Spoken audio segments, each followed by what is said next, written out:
That's why polar bears and have you seen those pictures of bears in zoos where they look green? No. It's They get covered in moss? it grows in the hair is hollow. Whoa. And so if they're too wet and not cold enough, they can turn this like weird Oh, they get mold. inside their hair. Oh, wow.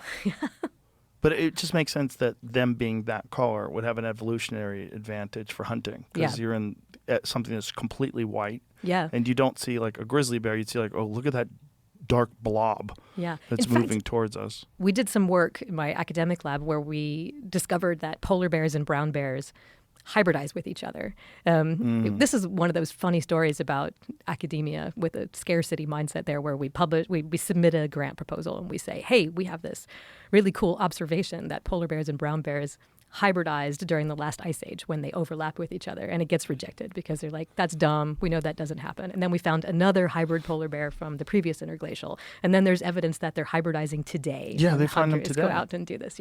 So whenever they overlap geographically, they breed.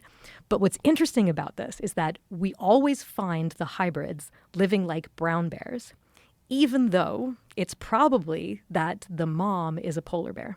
Because a brown bear boy will wake up, from hibernation and go out onto polar bear territory to scavenge for food. And a polar bear female is an induced ovulator, whereas brown bear females are seasonal. So a polar bear female will ovulate in the presence of a male. So the male comes up to her and will mate her. The other way around, if a polar bear brown male had encountered a brown bear female, he's probably more likely to eat her than to mate her. Right? Oh, wow.